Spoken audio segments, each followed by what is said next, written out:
From religion to wrestling, gumbo to grits, politics to poetry, and all things Southern in between, this is Take on the South. Produced by the Institute for Southern Studies and hosted by the College of Arts and Sciences at the University of South Carolina, Take on the South examines the highs and lows of the American South, examines the truths and fictions of the country's most distinctive region, and picks the brains of some of its most accomplished students. To understand the South, you need to take it on, and that's what we'll be doing. Join us as we take on the South.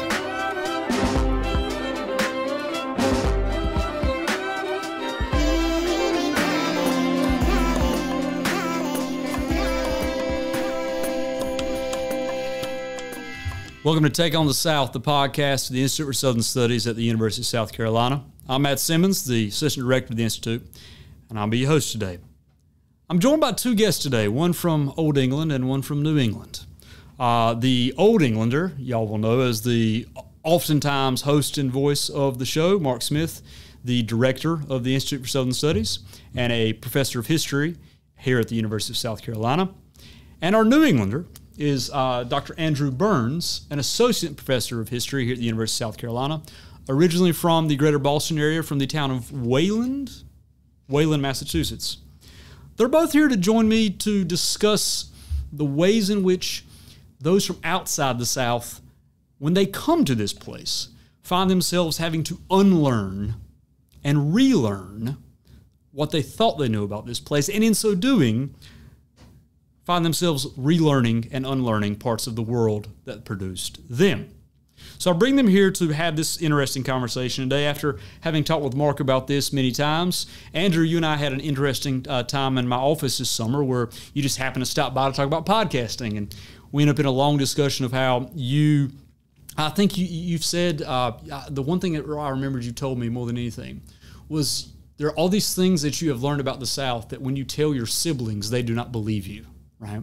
So we'll talk about some of that. But I want to start with a bit of literature here. In 1936, William Faulkner publishes what is, to my mind, his most significant, his best novel, Absalom, Absalom, which, for those of y'all who have not read, one of the more significant parts of the novel is this frame narrative where our main character, Quentin Compson, a 19-year-old college freshman from Jefferson, Mississippi, a stand-in for Oxford, Mississippi, Faulkner's hometown. Quentin has gone up to Harvard. He's gone up to Harvard, and whilst there at Harvard, and remember at this point in time, this is the very early 20th century, Southern gentlemen, if they were going to the Ivy League, went to Princeton, not to Harvard. So he's kind of this weirdo there. No one really knows what to do with him, and so the administrators end up sticking him with a Canadian, right, as his roommate. And early on in September, this is chapter 6 of Absalom, Absalom, Quentin is recalling the question back in September that his roommate Shreve asked him. Well, it's not really a question. It's more of a command to the Southerner. Tell about the South, what it's like there. What do they do there? Why do they live there? Why do they live at all? Now, Faulkner's quite loose with punctuation, but in that little bit, he's always using periods, not question marks. However, in chapter 9, the final chapter, at this point, we're having this turnaround where the Canadian is beginning to reinterrogate the story that the Mississippian has been telling him throughout the novel and is going to move towards retelling it to the Mississippian. But he begins that, he prepends that by asking this. He begins talking about how cold Quentin must be living in Massachusetts, being from the South. And he's thinking, if I would have come to here from the South, I would have brought better clothing, Quentin. But he says, maybe I wouldn't have come from the South anyway if I could stay there. Wait, listen, I'm not trying to be funny, smart. And again, this is the Canadian speaking. I just want to better understand it if I can, and I don't know how to say it better, because it's something my people haven't got. If we have got it all happened long ago across the water, and so now there ain't anything to do at every day to remind us of it. We don't live among defeated grandfathers and freed slaves, or have I got it backwards? And bullets in the dining room table and such, to be always reminding us never to forget. What is it? Something you live and breathe in like air, a kind of vacuum filled with a wraith-like and indomitable anger and pride and glory at and in happenings that occurred and ceased 50 years ago. a kind of entailed birthright father and son of never forgiving General Sherman, so that forevermore, as long as your children's children produce children, you won't be anything but a descendant of a long line of colonels killed in Pickett's charge at Manassas. Gettysburg, Quentin said. You can't understand it. You'd have had to have been born there. Would I then? Quentin did not answer. Do you understand it? So then, gentlemen, here the Canadian, and this was before World War I, when Canada was the most loyal of Victoria's daughters, if that's a fair thing to say, Mark. I think so. And here sat in your neck of the woods, Cambridge, Massachusetts, around the part of the world where you grew up in. Why do Englishmen, Canadians, New Englanders, why are you interested in Southerners telling about our place? And what do we not understand about this place? And what do y'all not understand about this place? And I'm going to sit back and I'll plug in some questions every now and again, but I'm really intrigued at hearing y'all's answers to this. So how long do we have for this conversation? Well, I do have some bourbon somewhere I can find if we need to lubricate it a bit more. So, Well, I don't know, Matt. I mean, these are the pressing and enduring questions that pretty much everybody has about the South. I mean, I think a lot of it depends on the individual reason for coming to the South.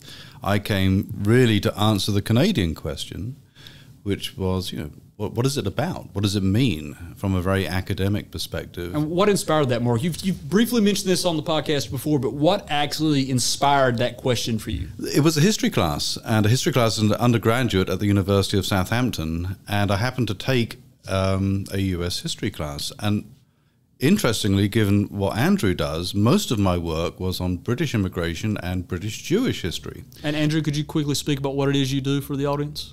Sure. I have two official specialties. I work on the history of the Jews in the pre-modern Mediterranean, and I also work on and teach about Renaissance Europe. Fantastic. All right, Mark. So, there I was, and it was just an accidental course. And the chap who was teaching it taught at the University of South Carolina, and he assigned books. He was on international exchange? He was. He's retired now, Rob Weir, great colonial historian of South Carolina.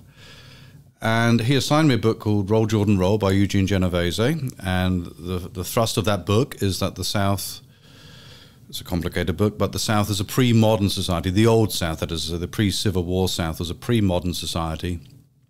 And that fundamentally it had all of the features of a pre-industrial, pre-modern society. And I don't know why that irked me, but it did. And I started to ask questions. That being the existence of a pre-modern society in the Victorian era. In what was arguably the most modern country in the world at the time I was studying this. So how does this work? How does this possibly happen? Surely there were all sorts of innovations in a society that relied on cotton and slave labor. And I started to ask the question, is the idea of a pre-modern South itself part of the fiction of being the South? I got to a point where he just said, look, I can't answer your questions. You need to come to the University of South Carolina and go to the library. And you need to go through the old plantation records yourself to answer this question. And en route, you can get a master's degree and satisfy your curiosity. So that's what I did. I came with a very particular question, with a bunch of stereotypes that we can talk about in a moment, but that was my fundamental remit. It was a curiosity like the Canadians' curiosity. And I think, Andrew, you probably had a slightly different background in coming to the South, not promoted with the same kind of academic question. Yeah, if you came from a place of curiosity, Mark, I came from a place of compulsion. And reluctantly, because the job I now occupy was, in fact, the only job at a Research One university or a fine liberal arts college. The year I was on the job market. And I came to the South with a lot of baggage. How long ago was this, Andrew? 9 years ago. Okay. And I've come, by the way, and hopefully this will be drawn out during the conversation, I've come to really appreciate this state and this region and to have a lot of curiosity about its past, present, and future. But the beginnings were not auspicious. And listening to you talk, Mark, puts me in mind of two antecedents. Antecedent number one, when I was 19 years old, like the character in Absalom, I read Absalom, Absalom. How about that? And I read it in a course at Columbia University where I spent a single semester. And it was taught by Barbara Fields. And the course was called Telling About the South. And I took it on a whim because people had told me that Barbara Fields was a brilliant teacher and I'd never work harder and I'd never learn more. And those three things were essentially true. And we read Absalom, Absalom, and what struck me about that classroom was there was not a single Southerner in it. So to get back to your question, Matt, what is it about Canadians, Englanders, New Englanders that makes us so curious about the South and to want to hear people tell about it? So in a way, that course, as a naive 19-year-old, adumbrated my future in the South. Earlier still, I think my first memory of the South is one of exclusion and trauma. It was 1989 or 90, and my family was watching Mississippi Burning on, I think, a VHS cassette or maybe television, and I would have been 9 or 10 years old. And my family said, you may not watch this. It's too violent, it's too distressing, the racism is so overt that it'll scar you permanently. So I'm the youngest of 3 children. My older siblings and my parents sat on the couch and watched it. I was banished to my room. At some point, I snuck down out of curiosity, and I peered over the edge of the couch, and what I saw, I've never forgotten. I've never seen the film, but I'll tell you what I saw that moment. I saw an African-American family standing outside of a burning house, their faces illuminated by flames, and I saw white men in white robes holding torches, shouting imprecations against this African-American family. And I remember shuddering and then turning around and going right back to my room and thinking, this is the Southern United States? No wonder why my family doesn't want me to see this movie. So, did Roots have the same impact for you? You're probably too young, weren't you? I am a little young, and it wasn't really in my ken as a child or adolescent. So, what Mississippi Burning did for you, Roots did for me. That was really my first exposure to that representation of the South. And of course, that's a series, and that went on for, a whole year, essentially. I didn't think of that, though, as exclusively Southern, and I was young. I thought of it as American, right? I didn't really have the cultural coordinates to think of it as the South. As you get older, of course, and so much of the South is filtered through this lens of consumption, visual culture, that it's diluted to the point where you're really dealing with very clumsy stereotypes, but they're the stereotypes that migrate and populate the imagination on the other side of the Atlantic. I'll give you another example, the Dukes of Hazzard. The Dukes of Hazzard was extraordinarily popular, and it has every sort of trope you could possibly imagine, right? And it has the Confederate flag, and it's set in Georgia and what have you. These things sort of migrate, they're very clumsy, but I don't think I really held on to them very deeply. It was more of an academic question. And as you say, you were kind of by compulsion found yourself here. I love, y'all have already gone to these cinematic media representations of the South, which I think are really interesting. Of course, the Dukes of Hazzard is going to be popular in Britain because what is it? It's essentially setting in 1970s, 1980s Kentucky, or a fantasy version of that, essentially 14th century Saxon mythology, right? It's essentially Robin Hood fighting the Normans, right? You know, and Waylon Jennings even says this in the song, right? You know, fighting the system like a 2 modern day Robin Hoods, right? So of course it's going to be popular there. What I'm interested in that you point out, Andrew, and you mentioned Roots as well, and many historians, subsequent historians, have taken Alex Haley to task for the ways in which there's a significant mythological impulse in what he's doing rather than a verisimilitude. I'm not even trying to say that word. Verisimilitude? Yes. Towards a sort of historical fact, right? And I'm deeply interested in this, and this is something that I talk to my students about often. The way in which the South is both fact, that is, there is a real place called the South with real histories, with real cultures, with real peoples, with real economics, with real facts that shape the place.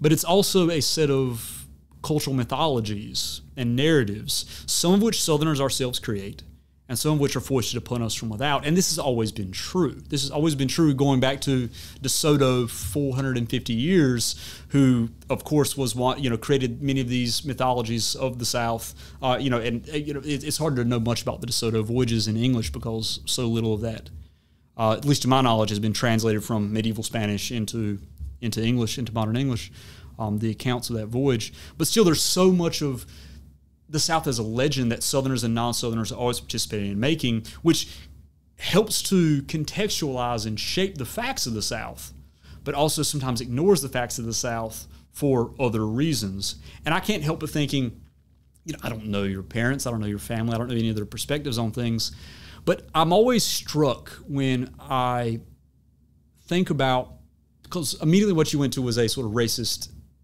a racist Hollywood presentation of the South. A Hollywood presentation of a racist South is a better way to say that. Mm-hmm. But you're doing this in Boston, and your parents tell you, I think you said, but the racism here is too intense for you or something like that. And this was 1989, 1990. We were 13, 14 years away from that Pulitzer Prize-winning photograph, The Soul in of Old Glory, taking in Boston, where you have a young white man in Boston taking an American flag and hurling it as if it's a spear, a javelin, at a black activist. And this is a photograph I always show to my students. And when I ask them to guess where it's from, they'll say, Atlanta, Houston, Montgomery, something like that.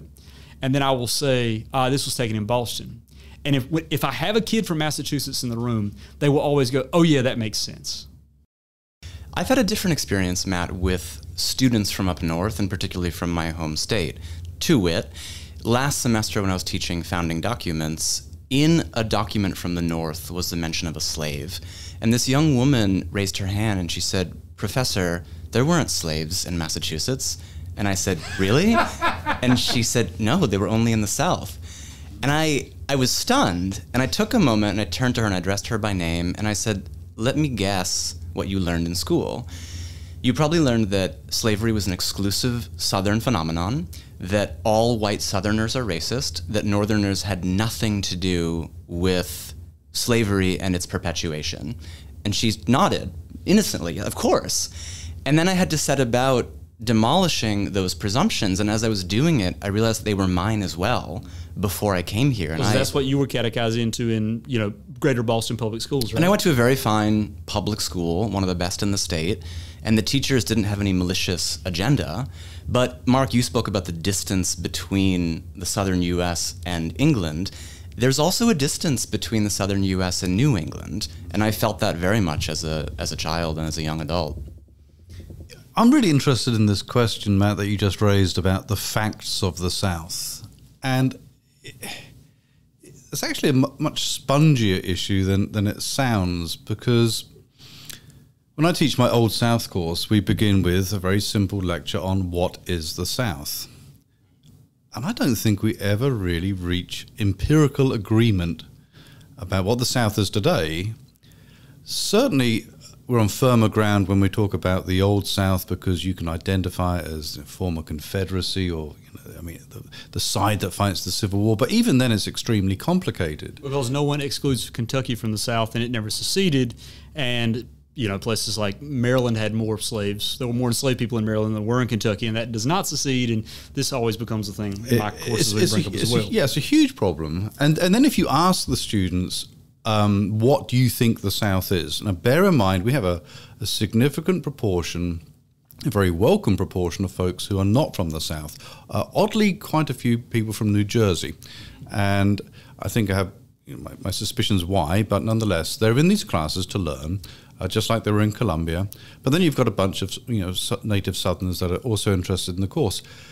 But the South to them is a very spongy, non-empirical feel. Not even, it's a geographic location, but even that collapses at the margins. So Maryland, well, parts of it, southern Maryland is southern, but northern Maryland isn't. South of Gainesville, Florida, not really very southern. What happens when you get to the western south, it starts to crumble. For most people, I think they will agree that there are core, deep southern states that are kind of non-negotiable. But then there's the question, and the really powerful question of who is a Southerner? And I think that, to me, is the much more interesting question. It's black Southerners and white Southerners. Is it possible to move to the South and become a Southerner? Yeah, this is a really interesting question that, my classes we struggle with quite a bit, and we wrestle with, especially my class on the South since 1980 or thereabouts. When we talk about South Asian immigration, Southeast Asian immigration, Latin American immigration, the immigration of other Americans from other parts, the reverse of the Great Migration, where African Americans left the South in the intra-World War era, and when they start coming back in the 1970s. And even speaking of this question, when I ask my students to close their eyes and imagine who a Southerner is, almost to a person, they all describe someone who looks and sounds like me. And then when I point out that there's good sociological data, and has been for 20 plus years, that black people in the South self-identify as Southerners at significantly higher rates than white people in the South do. This kind of blows their mind. And when I ask, who here understands himself as a Southerner, it's interesting. The African American students from the South will all raise their hand uniformly, but a identifiable few of white students from the Southern states will not raise their hand because they might be from here, but they don't identify as such, which I think is, somewhat telling. This gets to, so this is, maybe then, Andrew, this leads to me asking you this. In New England, of which a student from Massachusetts this semester told me they don't teach state history in Massachusetts because American history is Massachusetts history, right? Sure. If Massachusetts, if New England, if the Yankee, as this sort of quasi-ethnic construction, right, of what America means, if that is how New Englanders, their own cultural mythology has taught you all to understand yourselves, what is the Southerner for y'all? How does he or she function? Who is he? Who is she? What are the characteristics of her? What are her characteristics? What are his foibles? And how do they exist in contradistinction from the Yankee? And I don't mean that in the derisive way that the white guy with the Southern accent means Yankee. I mean that in the sort of descriptive sense of how New Englanders historically thought of themselves. The Southerner exists as a foil to us. A useful other. Yes. Okay. And if you'll permit me, I wanted to read something quickly. This is from the 1941 WPA Guide to South Carolina, written by Southerners, but there's a passage in here that I think exemplifies how certain New Englanders, even of my generation, see the South. He may live in Charleston, a Southerner, a South Carolinian, a city that competes with the New Jerusalem in his dreams, or he may live in a drafty Georgian country house with a three-tiered piazza, hidden behind live oaks and magnolias that drip curtains of gray moss above blazing azaleas, wisteria, and camellia japonicas.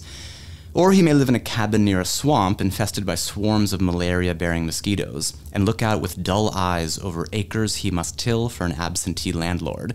But wherever he is, his attitude is keyed to leisure. He thinks in terms of ease, and has a philosophical contempt for long-ordered hours of daily work, week in and week out.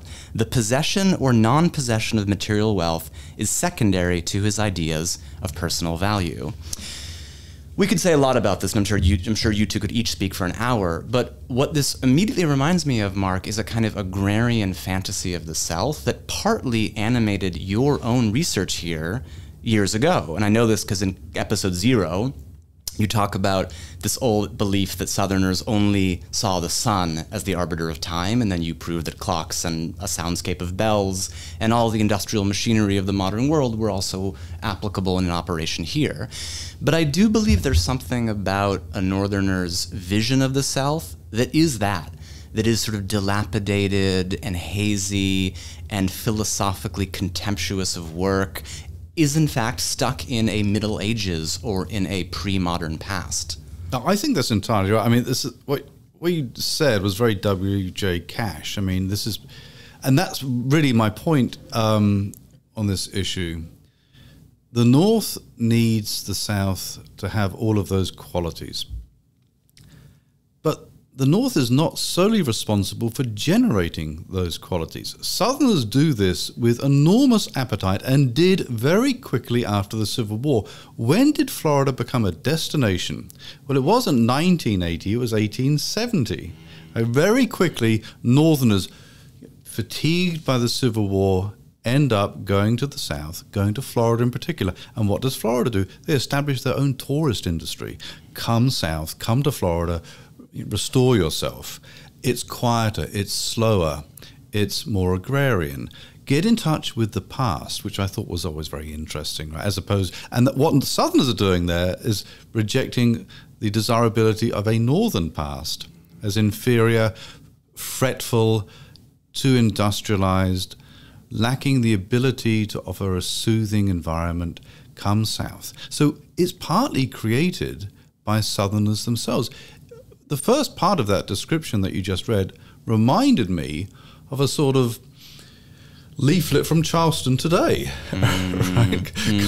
Come to the Piazza. I mean, this is precisely what we retail in. I heard a commercial from Mississippi Tourism yesterday that included the paraphrasing here. It said something to the extent of, come lazily float in a real swimming hole.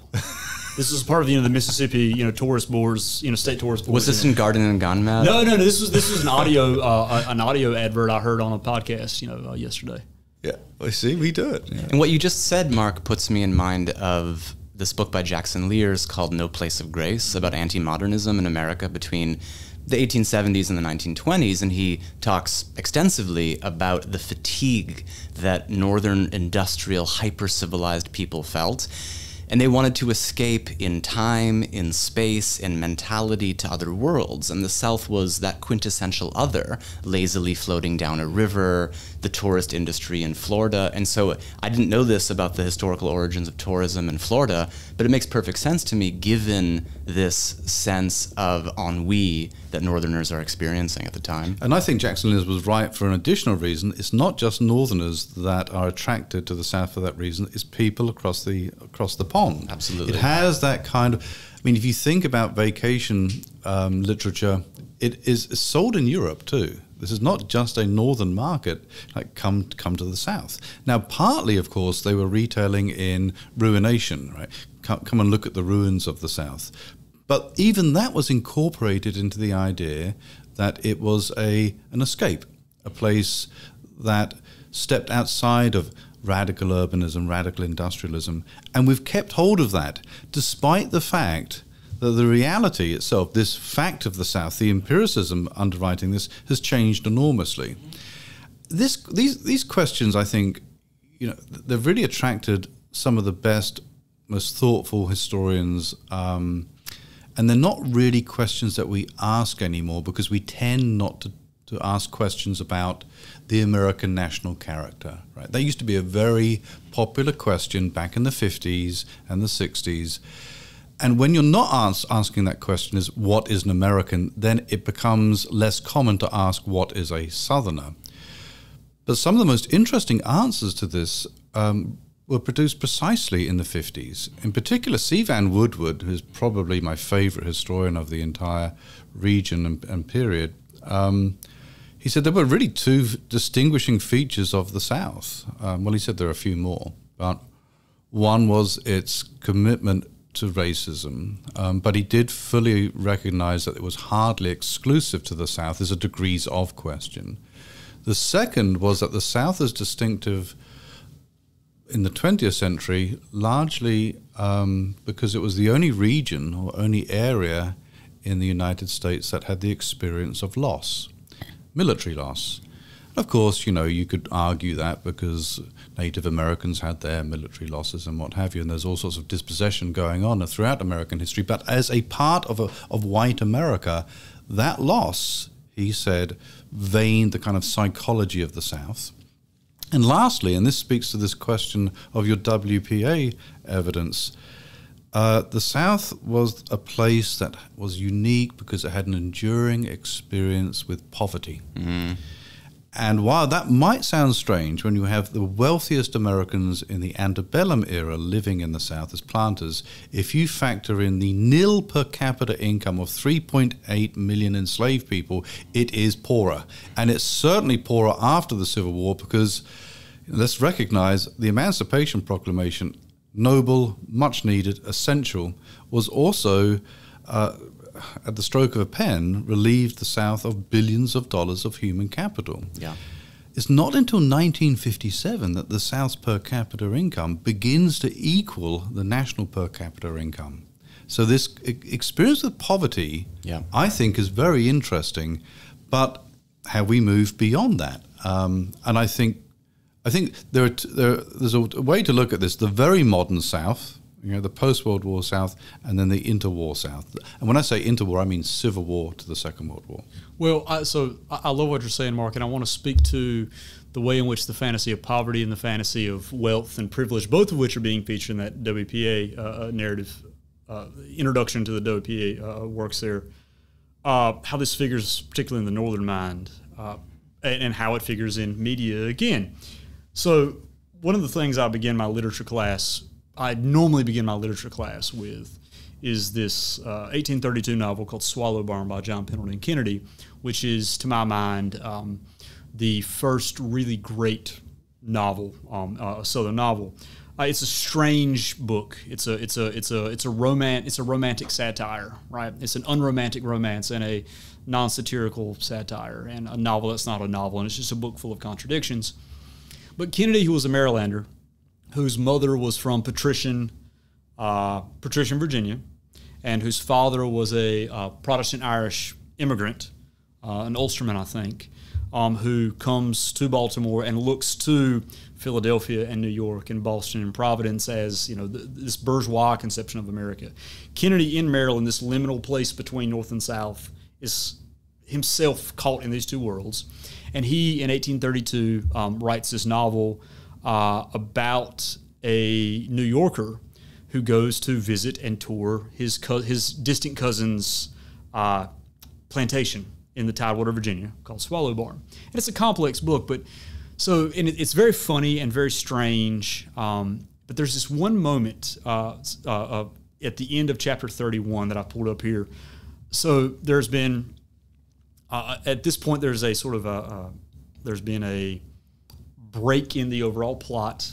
The narrator, the Manhattanite, and his cousins, they go and they have some pleasant pastimes of various sorts on this summer morning.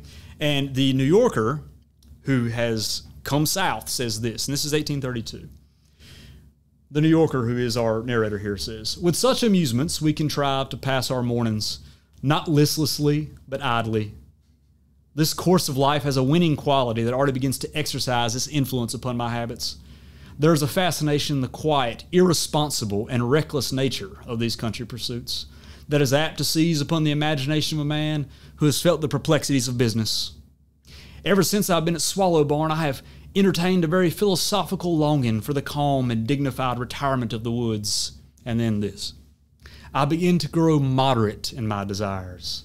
That is, I only want 1,000 acres of good land, an old manor house on a pleasant site, 100 Negroes, a large library, a host of friends, and a reserve of a few thousands a year in the stocks in case of bad crops. And finally, a house full of pretty, intelligent, and docile children, with some few etceteras not worth mentioning. And I doubt not after this I shall be considered a man of few wants and great resources within myself." This in some ways becomes at least a part of a fantasy of the North for the South, right? We used to talk about students from New Jersey. I have this stereotypical character I always joke with my students about. The guy from New Jersey who comes to the University of South Carolina, rushes Kappa Alpha or Sigma Alpha Epsilon, sells his BMW M3, buys a Z71 pickup, and for his 4 years here adopts an affected Southern accent and becomes more Southern than any Southerners.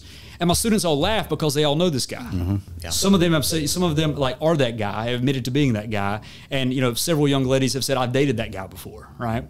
So that's a part of the Southern fantasy, but also going back to Mississippi Burning, things like, that great film In the Heat of the Night. In the Heat of the Night, a film, if I remember right, written by a Canadian, in which Carol O'Connor, the racist sheriff, who plays the racist sheriff, is a New Yorker, right? And in which it's all done in Hollywood, in which there's this construction of, no, this is the bad, savage South. So the South for New Englanders, Northerners, is always this usable other, this foil, you say. Sometimes the great escape from the excesses of the Gilded Age, the sort of income inequalities that are there, to which everyone can imagine to being a great lord and owning 100 slaves and 1,000 acres, and that being very moderate in one's desires. This is patently ridiculous, of course. Either that or this savage place that we are so much more enlightened than. So this brings me back to sort of the key question of the whole conversation, Andrew. Specifically, when you came south 9 years ago, what did you have to unlearn from New England? And then, Mark, while he's answering, I'll be jumping to you momentarily. What did you have to unlearn coming from Old England? Well, one of the things I had to unlearn is that every white Southerner is racist. That is what I came to believe as a child and as a product of the Massachusetts public school system. And I don't want to lambaste my native state. It has many virtues. And I think that it struggles in trying to see a South other than Bull Connor hosing down protesters, right? And these terrifying moments from the civil rights movement. And does it struggle to see a South other than that for its own purposes as a way to avoid its own monsters? Sure. And so I'll tell an anecdote. It's a delicate one, but I think it's appropriate for this space. I am a squash player, and the game, which is like racquetball, if your listeners don't know it, Mark's smiling at me because as an Englishman, he certainly knows what squash is. And I came from the University of Pennsylvania, which had at the time deluxe squash courts and now has even more deluxe squash courts. And I came to South Carolina via a year in Los Angeles and one in Florence, Italy, not Florence, South Carolina, which caused a whole series of dislocations internally, but another time. And I found myself playing squash in an abandoned laundry facility near Owens Field. Here in Columbia. Here in Columbia, with two white Southern men in their 60s, one of whom is always armed. Not physically on the court, but he has a gun in a bag that he brings with him to the squash club. And these two older white gentlemen are playing squash, and I'm sitting on the balcony watching, and this young, shabbily dressed African-American man walks in. And I felt myself stiffen. And as I felt myself stiffen, I started judging myself immediately. Oh God, Andrew, you are the racist incarnation of what you thought the South was. But my discomfort was because I was programmed to think that these two white older Southern men, one of whom is always armed, is going to at the very least hate this young man, and in the worst horrendous scenario imaginable, shoot him. You this were, is going you through were my afraid head. you were going to be privy to an execution, Yes. is what you're saying. Yeah. So the young man walks in, and one of my friends sees him, stops playing squash, comes out, and my blood pressure is rising, right? What does he do? He says, "Hey, how's it going? We've got beer and water in the fridge. Do you want a drink?" And the guy accepts a bottle of water, and the three of them sit down together and just start hamming it up. And it turns out they know someone in common. They both know the guy who owns the laundry facility. Someone worked for someone's cousin. And they just started having a grand old time. And I sat there stupefied. And even as I tell it to you now, it sounds a bit exaggerated, as if I am perpetuating one of these northern stereotypes about the South, converse to the racist ideology. But I was really frightened that what I was about to witness was, if not an execution, then at least a moment of racial tension. And I learned in that moment that the South is infinitely more complicated than what we think. And to get back to another point that you both made in episode 0, it resists binaries, and binaries are not helpful when thinking about the South, either historically or in the present.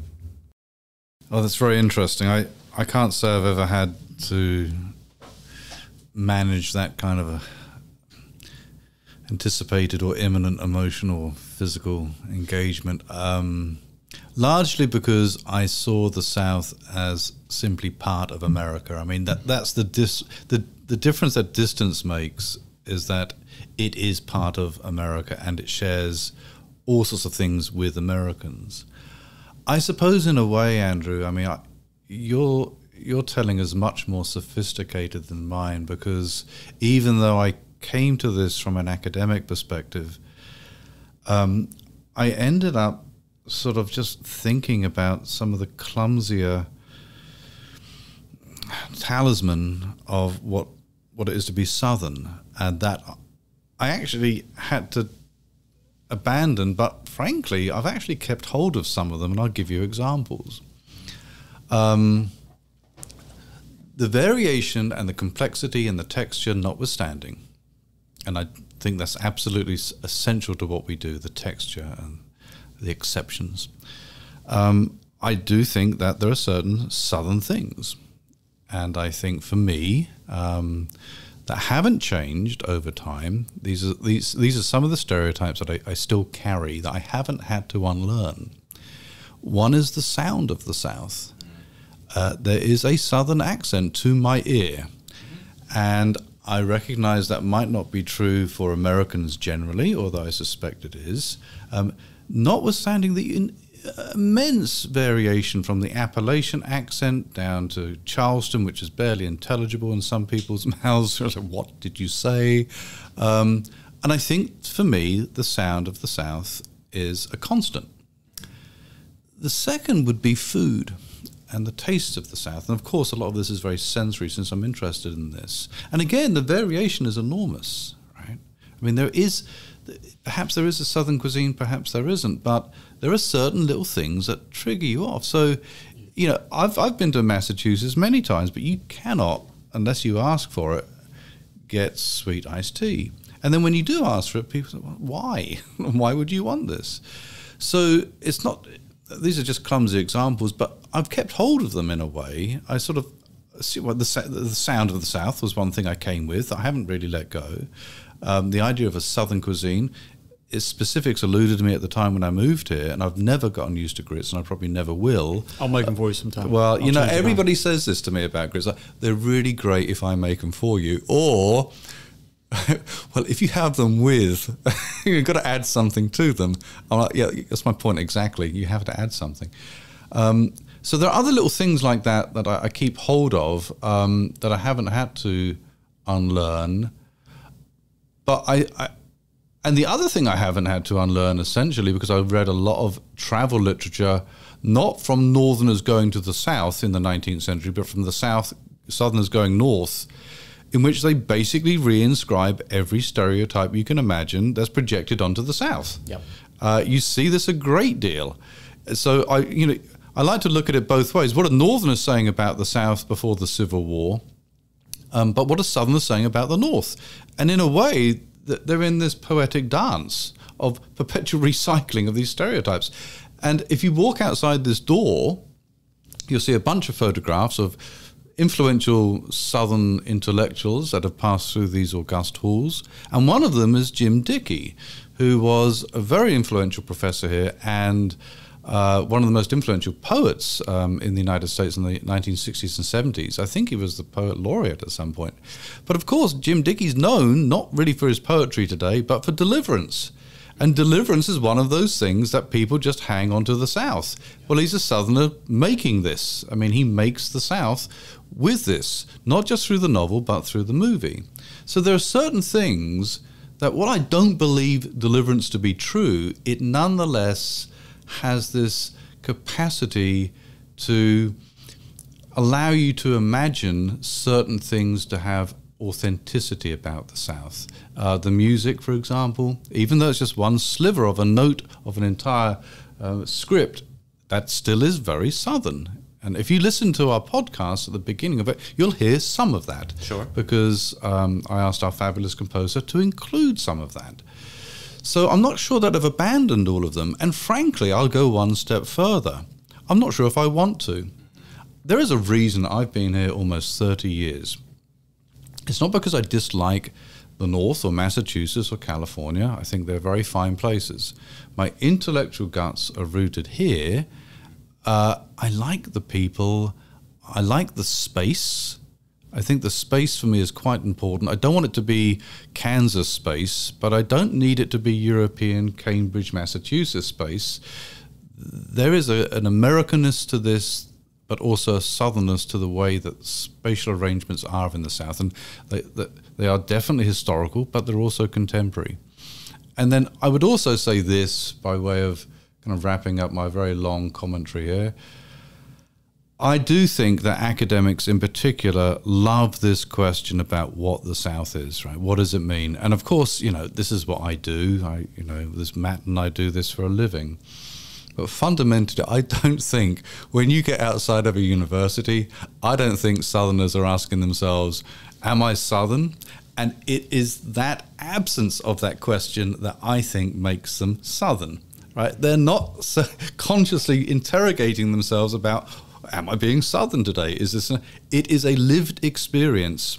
I mean, I'll be frank with you. I mean, to speak to that point, at my junior year of college, I read Faulkner for the first time. I took a Faulkner seminar, and I was introduced to this notion of Southern literature. And I found this whole notion of being a Southerner. And this is, I'm a reasonably intelligent, 21-year-old at this point. But, I knew that there was the South and the North in the war, and I knew, Daddy, took me to Gettysburg when I was 10, and we stood at the top of the hill, and he made me say, "This is my ancestors fought and died here," right? Because we did. We got that far north. Well, at least the fantasy was that. We actually found out the reality years later. It was much messier, in that my great grandfather didn't get to Pickett's charge. The romance wasn't there. He was shot in the jaw on the first day at Gettysburg. But so I had that there. But I never thought of myself as a Southerner, because why did I need to think of myself as a Southerner? It's like asking a fish what water is. It just is. So this is that point. I'd like to jump in if I can. This theme of loss is very powerful, and it's quite moving to hear you speak about your ancestors and that experience of loss. This is something that has struck me since day one here. And for example, wandering around the State House grounds and reading monuments erected by the Daughters of the American Revolution who elegize Civil War veterans from the Confederate Army who, and I'm going to paraphrase but misquote badly, who, even though they may have been fighting for misguided beliefs, nonetheless believed in them very strongly. And that it gave me pause the first time I read it, and it still gives me pause. And I think, to broaden that out a little bit, this sense of having lost something, if it's Eugene Genovese kind of romanticizing the life of Southern slaveholders in The Sweetness of Life, the posthumous collection, or The Mind of the Masterclass, 2 books which Mark Smith lent me kindly, or The Daughters of the American Revolution, thinking about the more recent past. It's something that has deep roots in this region, and they are not present where I grew up. In David Hackett Fisher's book, Albion's Seed, and I have no idea if this is taken seriously by people who know anything, aka you guys, but I quite like it. And he traces 4 British folkways in colonial North America. One of them is Massachusetts, of course. And he's very good on Calvinist theology, which informs Puritanism. And one of the features of Calvinist theology, as Hackett Fisher points it out, is this belief of election, that these Puritans who left England in the 1620s, 30s, and 40s really believed they were chosen by God.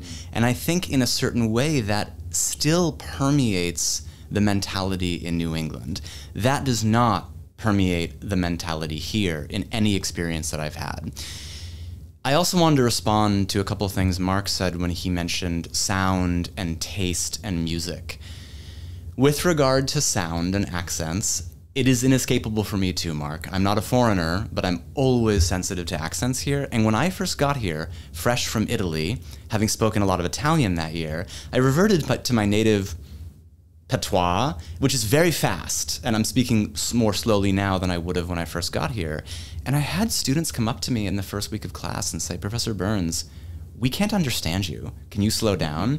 And I didn't judge them for being slow or simple-minded. I mean, those would be horrifically biased reactions from a northerner. I realized that I was racing and being logorrheic in my lecture delivery, and I had to slow down and make myself understood.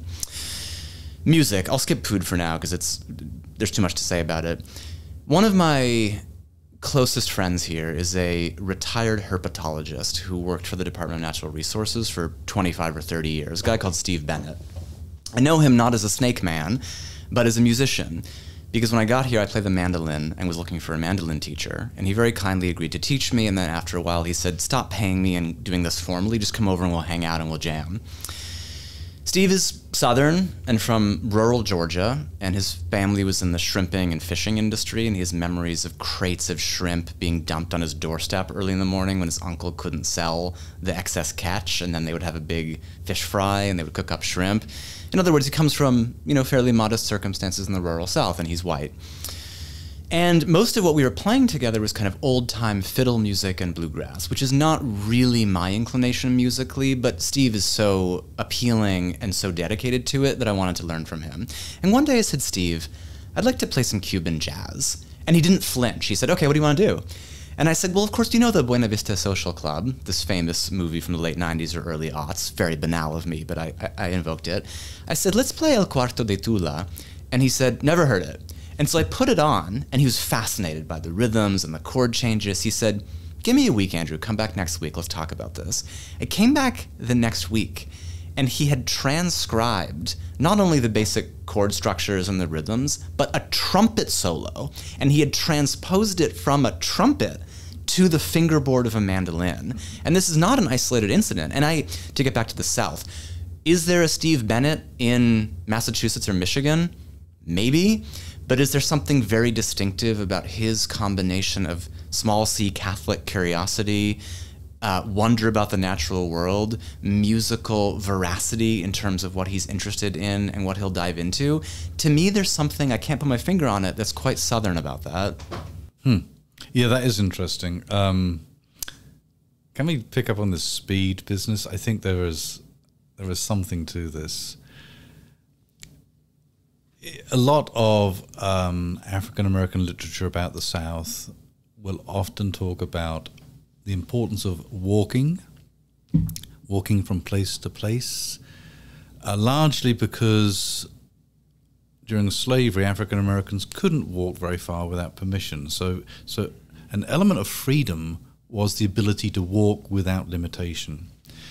And walking, to me, is something quite Southern in this regard. Is the speed of the walking. And when I first came here, and I came here as a graduate student in the summer of 1989, it's just before Hugo hit, about 4 weeks. And there I was wearing my jacket, right, in the summer in Columbia, South Carolina, because that's what I did. Moreover, I would walk really quickly from my house to the library, and I'd be drenched by the time I got there, but I kept doing it. It took me ages to walk slowly. And one of the ideas, the kind of the conceits about the South is that it's slow, and people walking slowly just reaffirm that, they reinscribe that. But there's a bloody good reason why people walk slowly, because it's hot, and you don't want to walk quickly. But we both grew up in urban areas where you walked quickly because you could afford to. In fact, you were required to. You walk slowly in London and you will find yourself on the pavement quite quickly. It's not very healthy. There is a kind of, but there is a kind of geographic reason and an environmental reason why people behave as they behave in the South. And that's just one illustration of it. Quick talking is another, right? We've just inherited it, and that's what we do.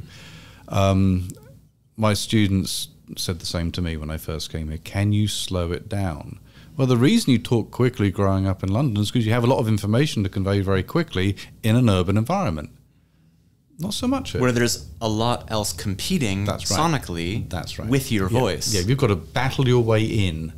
And here it's a more, the cadence is different. The openings for intervention are different. And the way that Southerners tell stories are there's a length to them.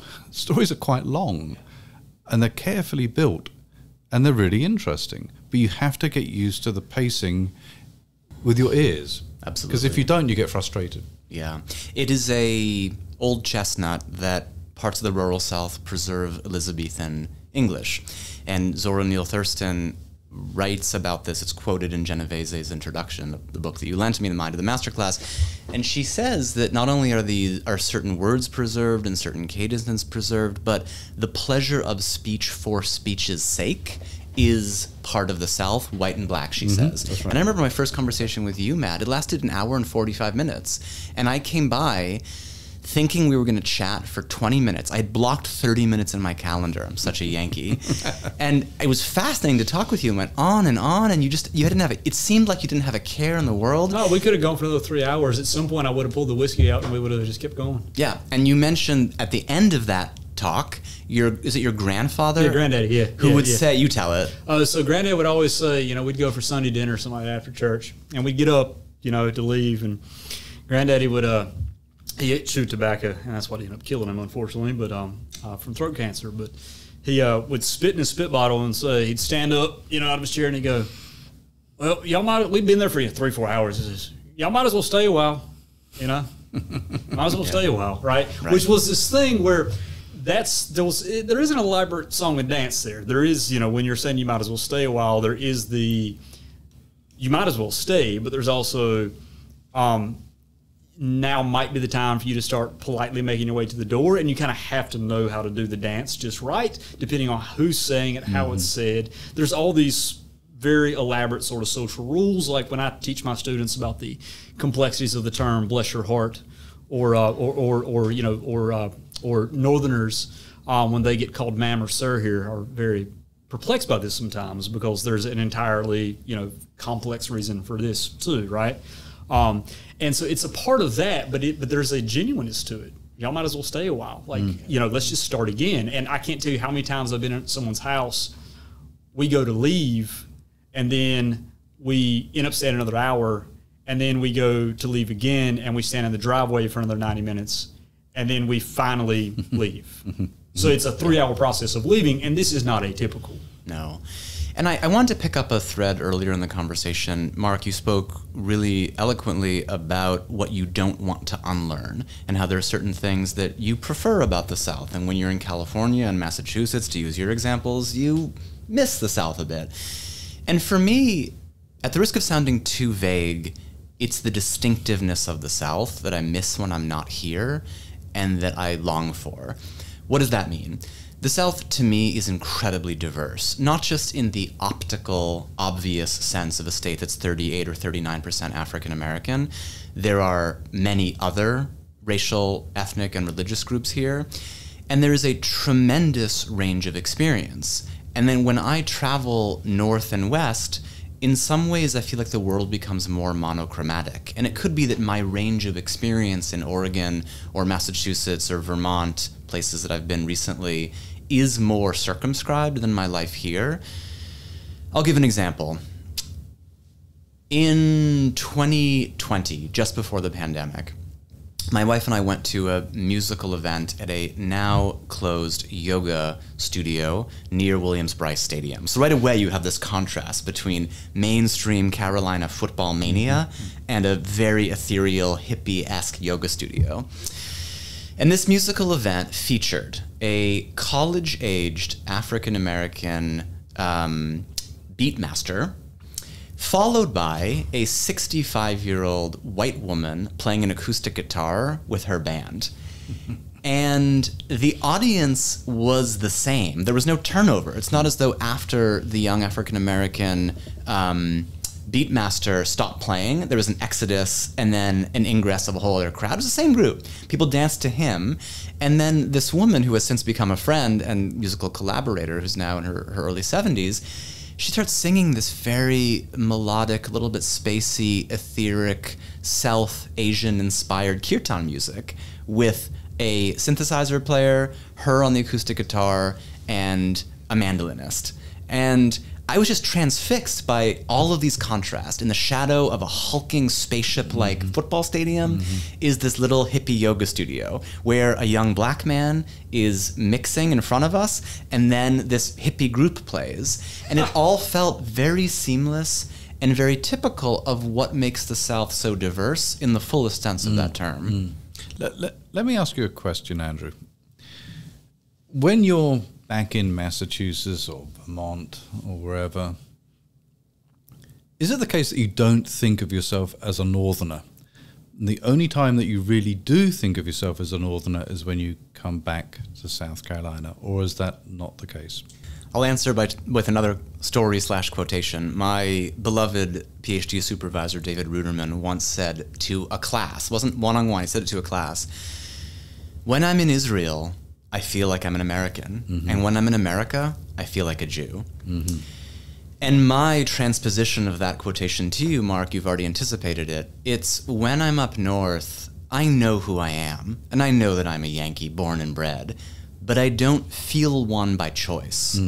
And when I'm here, I am attracted to and drawn by and moved by so much of what's wonderful here, but I'll never be a Southerner. Right. And I've been told by Southerners that I'll never be a Southerner, which didn't feel aggressive or hostile or exclusionary. It felt realistic. You can't talk like this with hair like mine, with an attitude like mine, and be a Southerner. Because if you tried, and the example that Matt gave earlier of these folks who come south and trade in their BMWs for trucks and what have you, it's lacking the authenticity of it. It would be an affectation. And it would make a mockery, and that's not the point of the exercise.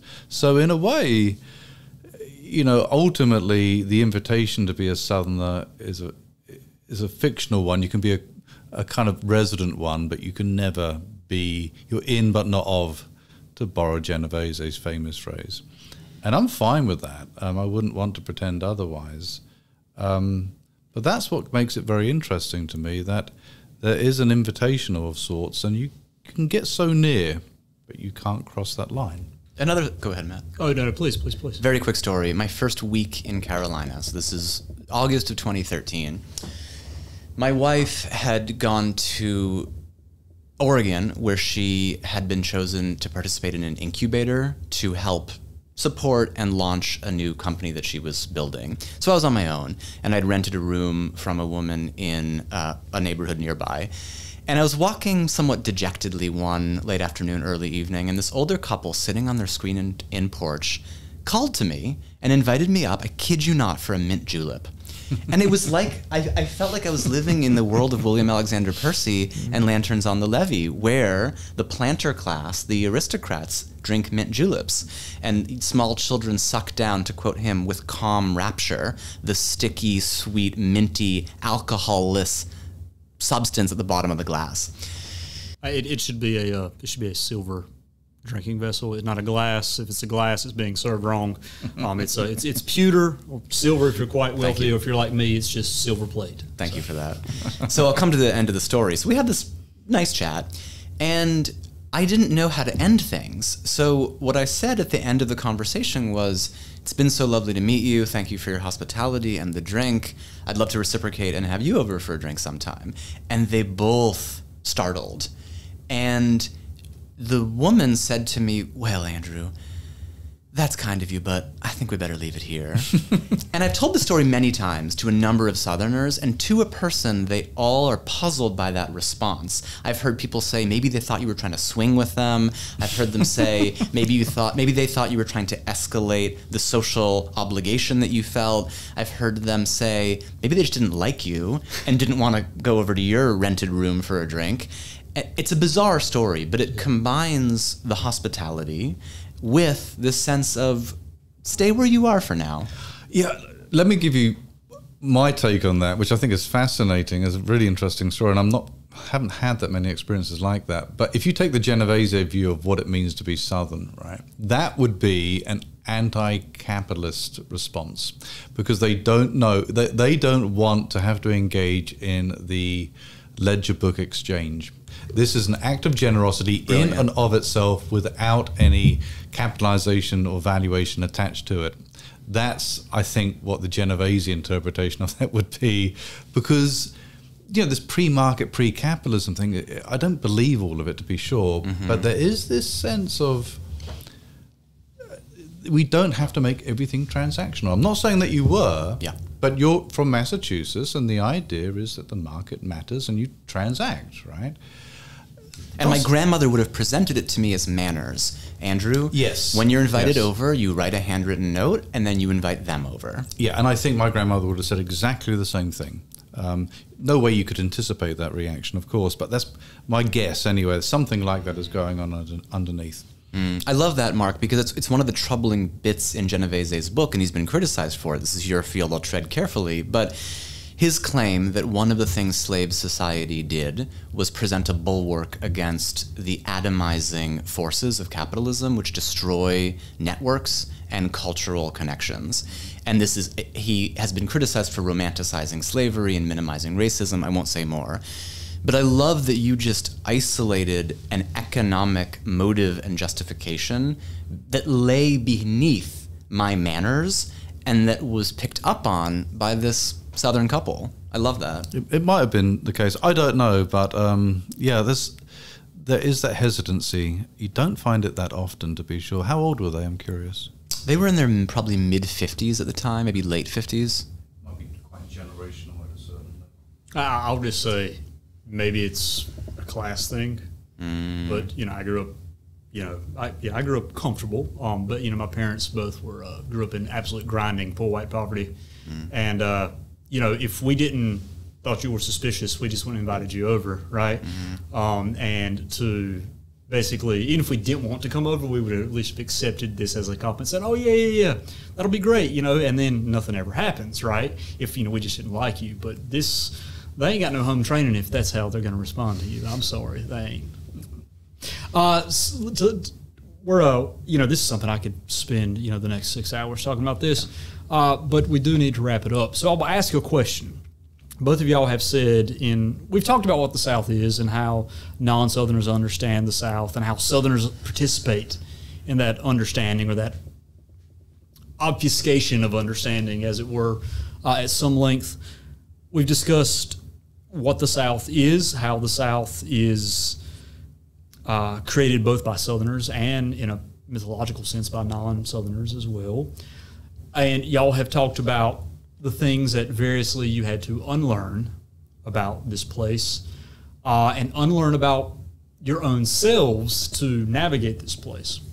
I guess the necessary corollary and follow-up to this is, by learning about the South, what did you find yourself having to learn about Massachusetts, New England, England? What did you learn, and how has the South brought to bear on the ways in which you understand that place from whence you came to the South? You can, I'll please go start, ahead. And I'll start with an anecdote. This seems to be my way today, maybe in general. It's a very Southern response, by the way, the Is anecdote. it? Yeah, Okay. it really is. Maybe I'm becoming more Southern than I know. Yes, you are. Wait until you tell that story that, you go on. I do this all the time. I'll tell these stories, and they'll begin here, and then 45 minutes later, I'll be on something else, and then finally I'll come back to the point. But I had to tell everything in between to get there. Right? I know the point. There's a lot of affectation and pretense in the North, and there's a lot of genuine, unaffected behavior in the South. And I'm uncomfortable saying that it's such a binary, and you wanted to get away from them, but your question sort of invites such a formulation, Matt. Illustration. The other day, a student I've never taught before, this is a young academic semester as we meet, the three of us this morning, he makes an appointment, he comes to talk to me, and the first words out of his mouth are, "Professor Berns, tell me about your relationship with," and then he utters a name of God in Hebrew that I'm uncomfortable saying to you, let alone for a podcast, because it's liturgically delicate and it's not to be spoken of casually. And I bristled, both because of him using this name of God in vain, and also because his first question to me is, what's your relationship with God, essentially? And I realized in that moment, and then I had to educate him a bit about using certain names of God in a casual way, especially when talking to a Jew. He knew that I was Jewish because I told him that in class the day he made the appointment. And then I realized that I felt very guarded and defensive when talking to this kid, because I didn't really want to talk about my relationship with God or my ancestral faith or the degree to which I believe in his word, believe in some of the subjects that I teach in my course on Kabbalah, which I team teach, by the way. Shout out to my colleague Matt Melvin Kushki. And this moment, this 45 minutes in my office, I think illustrates what you're getting at, Matt, that in order to meet this kid where he is, which is a life of devout Christian belief. He told me that he spends an hour and a half every morning in prayer, Bible study, and meditation, which to him are seamless activities that congeal and combine. I had to drop some of my New England aloofness. And he really wanted to talk as two people, not as a 19-year-old student in my class and a tenured professor. He wanted to talk person to person about faith and history and what it means to have conviction in what you study and what you teach. And I think that if that anecdote had taken place at Harvard, for example, if I were there, or any professor there would probably not welcome that conversation at all, even without the slip of using an inappropriate name for God. But here, there's such genuine interest and passion that I notice from so many students and people about so many different things that I can't help but sort of soften myself a little bit and open up to them, as long as it's appropriate and not transgressing any professional boundary. I've been here a long time, so I tried to isolate the principal sort of signature answer. I think fundamentally for me, the South has allowed me to abandon healthily and increasingly willingly the role of class, or at least my understanding and living through class. One of the great difficulties growing up working class in England in the 1980s, if you were reasonably bright, was this sense of limitation that you would never really leave. You could perhaps become an accountant. You were not going to become a barrister. Just your accent itself is so indexed to your class, you can't escape it. You're marked in all sorts of ways. Coming to the South, for me, was quite emancipating. And I could say that about America generally, although I did spend some time in the North, and they were fine people, don't misunderstand me. But there is an ear in the North that is equally sensitive to that accent, those intonations, those words. I'm more difficult to read in the North, but they could still read. In the South, I've never really experienced that. There is a great concern about accents and subtleties of accents between the low country and the up country. But for me, being a Brit in the South has been emancipating in its own strange way.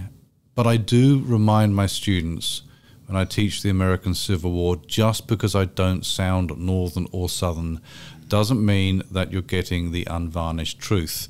I have the voice of BBC objectivity, which is not true. So I've had to fight against the opposite to what I grew up with. But I think for me, it was that more than anything else. I don't pay as much attention to accents now, even though they're all around me, precisely because I've been freed from the fact of having to do so.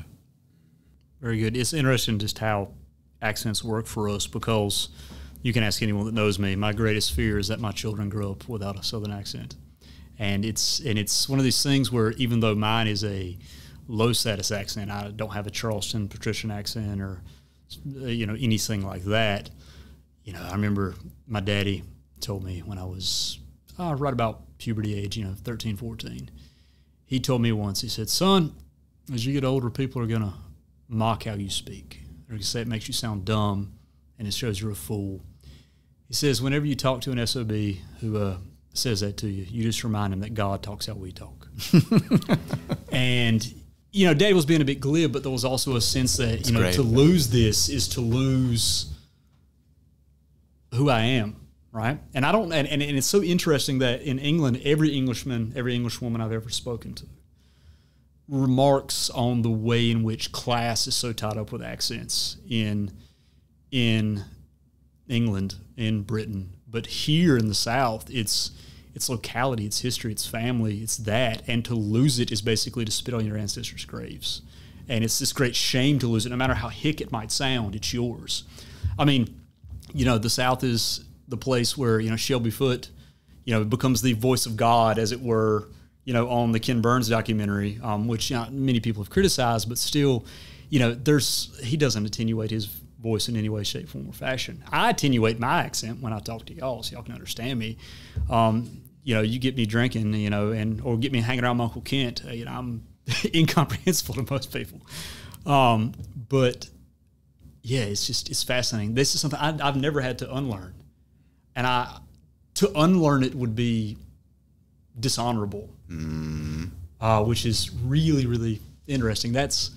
So I'll say, I was asking y'all what y'all unlearned coming here, and listening to this conversation, directing this conversation with y'all. I've learned things about how I understand this place and how I understand myself vis-a-vis how Southerners understand ourselves via those from outside of this place. It's something that I teach my students about because I read literature about this all the time, but I'm reflecting on things about myself and my own past and my own world just from sitting here talking with y'all for the last hour. I think you'll both appreciate another very brief anecdote that combines England and the South. I was in England this summer. I gave a paper in Oxford, and then I went to see a friend, a former teacher in Cambridge, and he invited me to a May Week party at Trinity. May Week happens in June, and it's lots of champagne corks popping off and strawberries and cream and pretentious English things, no offense. And I'm in Trinity. There's a heat wave in England. I'm wearing a tuxedo because that is what is demanded. It's 95 degrees that day and probably 98 in Trinity. I'm watching a mediocre theatrical performance in a dinner jacket, sweating profusely. You talk about sweating on the way to Thomas Cooper Library. I was drenched and using, sadly, a paper program to scrape sweat off me. It was revolting. I look up on the wall and I'm sitting under a portrait of John Locke. And it occurs to me in a flash that John Locke must have been a student at Trinity, or a fellow there, and that he helped write the fundamental constitutions of South Carolina in the mid-17th century. And I thought, oh, this is incredibly ironic. Here I am, a suffering New Englander who's really become a bit Southern, sitting in extreme heat in the heart of posh England, underneath a portrait of a man who looked to the Carolinas as a place to be exploited. And there's a lot more to it than that, but it just felt somehow harmonious between the South, England, and my ambiguous role. The South goes deep with you, even when you're in Cambridge. Indeed. And I think we'll end it there, whether it be Cambridge, England, or Cambridge, Massachusetts. We've come full circle, and thank y'all for this wonderful conversation that I could do for hours and hours and hours. Hope y'all have enjoyed listening to this today. And until next time, this is Matt Simmons for Take on the South, saying y'all take it easy.